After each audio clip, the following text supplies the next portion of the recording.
This is an overview of the Darkflame Cleft. Old Waxbeard is an ad control fight. The gimmick is, the ads can be killed by the minecart or the boss charge. There's not too much damage to heal, so you can spend a lot of time DPSing the boss. There are 3 things to remember. First, dodge the minecarts. Just don't stand on the tracks. Second, spot heal players with the crude weapons debuff, and keep the tank alive. Third, try to bait the boss's reckless charge into the wall so that he doesn't run all the way across the room and your melee keep uptime. Let's go over the main source of damage. Luring Candle. The boss throws a candle on a player, causing all ads to fixate them. This is a problem because crude weapons. The ad's auto attack apply this debuff. It stacks up and is the main source of damage. Players above 10 stacks should be watched very carefully, and you should use a bleed dispel if you have one. Before the boss, tell your tank to tank the boss on one of these pillars. Then have everyone bait the reckless charge into that pillar. That's basically the whole fight. It's extremely easy, and you can probably just wing it if you're pugging. Blazikon. This boss is a heal check with heavy movement.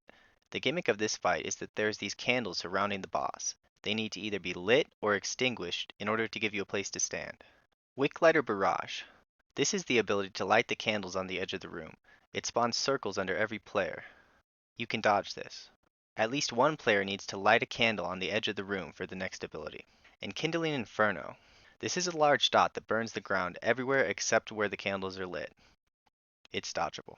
After the Inferno cast, the boss casts Extinguishing Gust. This shoots tornadoes at all players that extinguishes the candles it hits.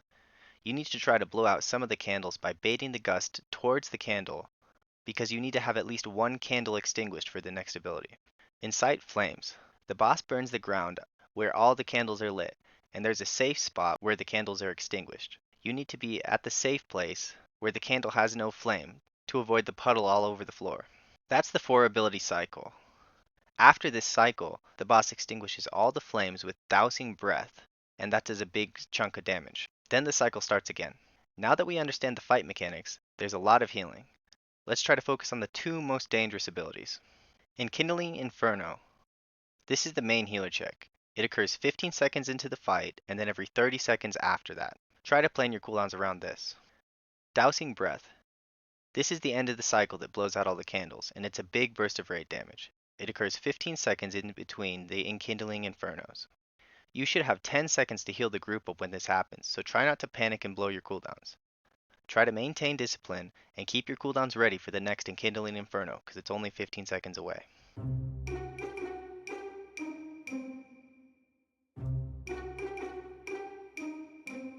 The Candle King. This boss is the biggest rot damage of the entire season. It's basically constant ticking damage the entire time. The gimmick is, the boss summons these wax statues, and they pulse AoE damage on everyone. The more statues that are up, the more damage the group takes. It's the group's job to destroy the statues before everything gets out of hand. So there are 2 ways to destroy the wax statues. Throw Pickaxe. The boss throws a pickaxe at someone. It destroys any wax statue it comes in contact with. Throw Darkflame. This is a shadow debuff.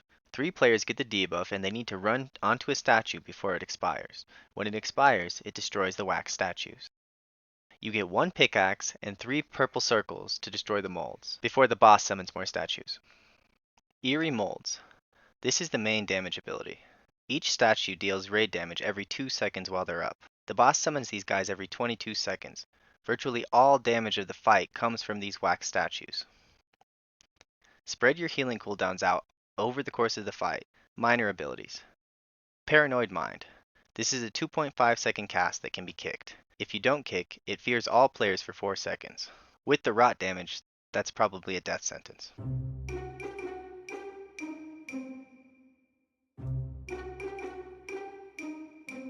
The Darkness. This boss is a burst healing fight, with basically no damage in between the Eternal Darkness casts. The gimmick of this fight is you have a candle that you have to keep lit.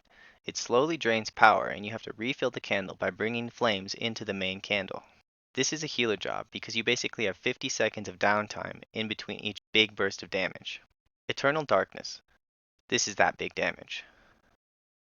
It deals big damage every 1 second for 4 seconds. This occurs every 1 minute and 3 seconds. Plan your cooldowns for this. The boss has 3 abilities that burn down the candle power. Umbral Slash. The boss turns towards the main candle and slashes it with darkness. This drains the candle, and you can't stop it from draining the candle. Shadow Blast. The boss puts a big circle on one player. After 6 seconds, it explodes for damage in an area. If you're targeted by this, you need to make sure that you get out of range of the main candle, or you will drain the candle's power. Also, don't hit your allies. There are also adds on this fight. Call Darkness. The boss summons some adds and they try to burn down your candle power with their spell that they cast. Interrupt the spell so that it doesn't kill the main candle. Also try to kill the adds. If your main candle ever does get extinguished, the boss will cast Rising Gloom. This is big upfront damage and it fears all players for 1 second, and then he repeats it again. It also increases your damage taken by 10%. This effect stacks. All this means that there is a healer job. There are 4 little candles around the room. A player can pick up these candles and bring it to the main candle. This will refill the candle power on the main candle and allow you to keep doing the fight. While this is a healer job, it's nice if your DPS or tank can help you during the 10 seconds every minute that you have to deal with the burst healing. You need to do this job whenever it's not healing time. Let your DPS play the game. You want them to kill the boss as fast as they can. Trash. First boss trash is the hardest of the dungeon, especially if people won't CC. The Royal Overseer casts Wild Wallop, and this is big upfront group damage. That's paired with the Royal Wicklighters. They cast Flashpoint, and that has to be dispelled. It's hard to group these mobs, so a lot of times that won't be interrupted. That's why this is the biggest problem of the first boss trash, because those dots can get out of hand. Second boss trash. There's one mob to worry about, the Wandering Candle. He casts big upfront group damage.